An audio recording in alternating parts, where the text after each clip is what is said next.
Pulivendula Vontimitta ZPTC ఉప ఎన్నికల ఫలితాలు కొన్ని గంటల్లోనే వెలువడనున్నాయి. పులివెందుల ఒంటిమిట్ట జెడ్పీటీసీ ఉప ఎన్నిక కౌంటింగ్ ప్రక్రియ కాసేపటి క్రితం ప్రారంభమైంది. బ్యాలెట్ బాక్సులను ఓపెన్ చేసి ఓట్లు వేరు చేస్తున్నారు సిబ్బంది. 25 ఓట్లను ఒక కట్టగా కడుతున్నారు. మొదట పులివెందుల ఫలితం వెలువడే అవకాశం ఉంది.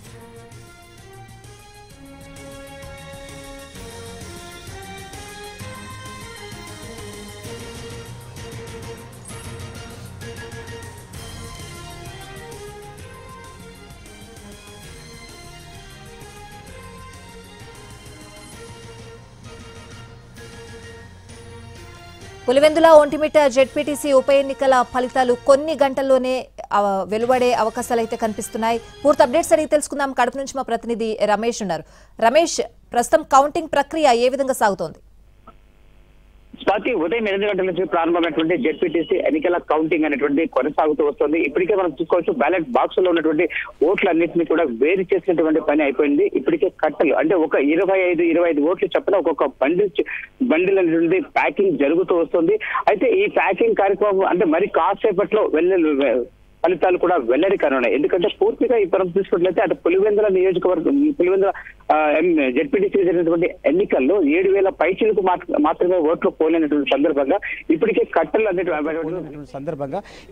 కట్టలు అన్నిటి వేరు చేసి కట్టలు కట్టే కార్యక్రమం పూర్తయింది. కాబట్టి ఇంకా మరి కొద్ది క్షణాలలో ఫలితం అనేటువంటిది వెలువడేటువంటి అవకాశం కనపడుతోంది. అంతేకాకుండా ఒంటిమిట్ట జెడ్పీటీసీకి సంబంధించి కూడా మనకు ఇప్పుడు కట్టలు కట్టేటువంటి కార్యక్రమం పూర్తయింది. కాబట్టి అంటే ఓట్లన్నీ కూడా వేరు చేయడం, వాటిని వివిధ పార్టీల వారిగా వాటిని కూడా ఒక బండిల్స్గా తయారు చేయడం పూర్తయింది. కాబట్టి ఆ ఫలితం కూడా అంటే మొదటి ఫలితం కూడా వెలువడేటువంటి అవకాశం మెండుగా కనిపిస్తోంది. అయితే ఇప్పటికే లోపల కౌంటింగ్ హాల్లో ఈ ప్రక్రియ అంతా కూడా పూర్తవుతోంది. మరికొద్ది క్షణాల్లోనే మనకి సమాచారం కూడా వచ్చేటువంటి పరిస్థితి కూడా కనపడుతుందని చెప్పవచ్చు. ఎందుకంటే ఉదయం నుంచి కూడా అంటే 8 గంటలకి ఒక్కొక్క టేబుల్కి 3 చొప్పున ఉన్న నేపథ్యంలో కాస్తంత కౌంటింగ్ ప్రక్రియ అనేది కాస్త వేగవంతంగానే జరుగుతుందని చెప్పొచ్చు. ఎందుకంటే ఇన్వాలిడ్ ఓట్లు అనేటువంటి సంఖ్య తక్కువ ఉంది అనే నేపథ్యంలో ఈ యొక్క కౌంటింగ్ ప్రక్రియ అనేటువంటిది వేగంగా జరుగుతూ ఉంటుంది. అంతేకాకుండా మనకి ఇక్కడ అబ్జెక్షన్స్ ఏదైనా చేసినట్లయితేనే కాస్త ఇబ్బందికరంగా ఉంటుంది తప్ప అటువంటి అబ్జెక్షన్స్ ఏవి లేవు. కాబట్టి కౌంటింగ్ అనేది కాస్త వేగంగా జరుగుతుందని చెప్పొచ్చు. ఎందుకంటే బండిల్స్ కట్టడం, ఎందుకంటే ఇప్పటి వరకు అటు టీడీపీ, వైసీపీ, కాంగ్రెస్ సో 3 పార్టీలకు సంబంధించినటువంటి ఓట్లు వచ్చినట్టు మనకు ప్రధానంగా తెలుస్తుంది. వీటన్నిటి కూడా వివిధ పార్టీల వారిగా వాటిని కూడా వేరు చేస్తున్నారు. అంతేకాకుండా 11 మంది అభ్యర్థులు బరిలో ఉన్న కారణంగా ఇక్కడ కాస్తంత ఆలస్యం అవుతుందని చెప్పవచ్చు. ఎందుకంటే ఆ 11 మంది అభ్యర్థులకు సంబంధించిన ఓట్లు ఏంటి అనేటువంటిది ఇక్కడ కొంచెం సందిగ్ధంగా మారింది.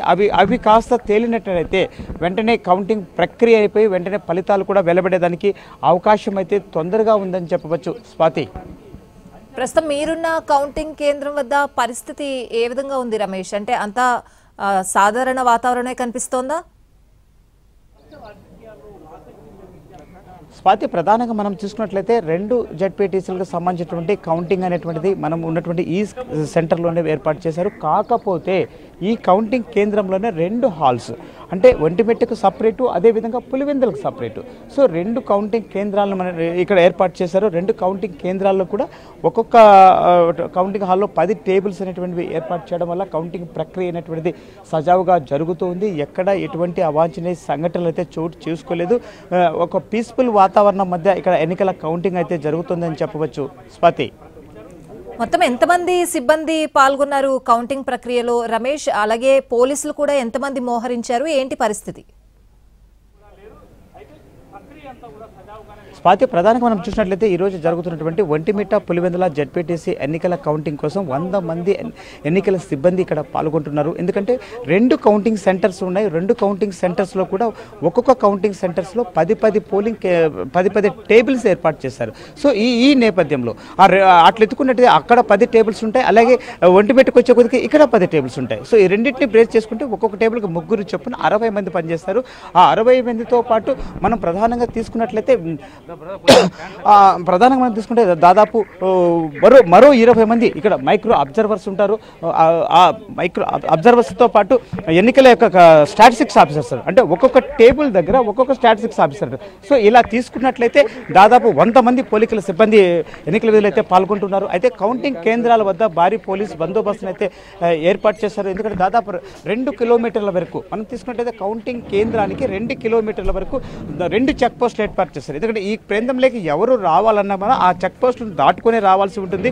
ఎందుకంటే ఏ రాజకీయ పార్టీలకు కూడా ర్యాలీలకు అనుమతి లేదు. అంతేకాకుండా విజయోత్సవ ర్యాలీలు కూడా నిర్వహించడానికి అవకాశం లేదని ఇప్పటికే పోలీసులు అయితే ఆదేశాలు జారీ చేసి ఉన్నారు. ఆ నేపథ్యంలో కౌంటింగ్ కేంద్రం దగ్గర కావచ్చు, అదేవిధంగా అటు ఒంటిమిట్ట ఇటు పులివెందుల ప్రాంతాల్లో కావచ్చు, సో ఎక్కడ కూడా ర్యాలీలు చేయడానికి కానీ విజయోత్సవ ర్యాలీలకు కానీ అలాంటివి జరపడానికి కూడా అవకాశం లేదని పోలీసులు ఇప్పుడు అన్ని పార్టీలకు కూడా చెప్పడం జరిగింది. అంతేకాకుండా ఇక్కడ టపాసులు పేల్చడం అంటే కూడా చేయకూడదు. ఎందుకంటే ఇరు పార్టీల మధ్య ఇక్కడ కాస్తంత ఉద్రిక్త పరిస్థితులు నెలకొన్నాయి కాబట్టి ఎక్కడ కూడా ఈ విజయోత్సవ ర్యాలీలు అనేటువంటి చేయడానికి పోలీసులు అనేది అనుమతి కూడా ఇవ్వలేదని చెప్పవచ్చు. స్వాతి, రమేష్, జెడ్పీటీసీ ఎన్నికల అది కూడా బై ఎలక్షన్స్ కి సంబంధించిన కౌంటింగ్ అయినప్పటికీ కూడా రాష్ట్రం దృష్టి మొత్తం ఇప్పుడు ఫలితాల మీదే ఉంది. అసలు ఫలితాలు అనౌన్స్ చేసే ప్రక్రియ ఏ విధంగా ఉంటుంది?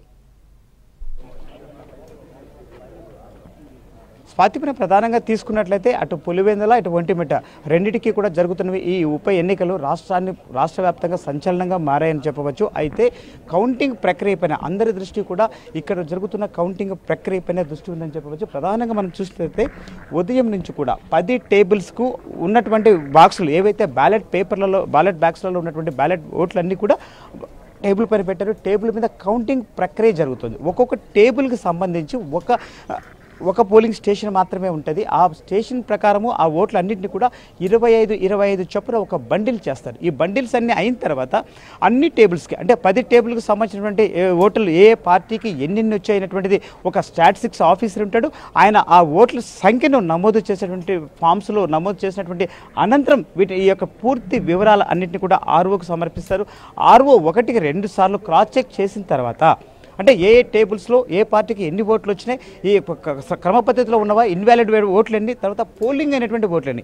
సో ఎప్పుడైతే డిక్లరేషన్ చేయాల్సి ఉంటుందో పోల్ అయినటువంటి ఓట్లకు అదేవిధంగా ఇక్కడ కౌంటింగ్ జరుగుతున్నటువంటి ఓట్లకు కూడా బ్యాలెన్స్ అవ్వాల్సినటువంటి పరిస్థితి ఉంటుంది. సో అవన్నీ కూడా ఆర్ఓ 1కి 2 సార్లు పరిశీలించుకున్న తర్వాత ఆ ఎన్నికల యొక్క ఫలితాలను వెల్లడించే అవకాశం కనపడుతుంది.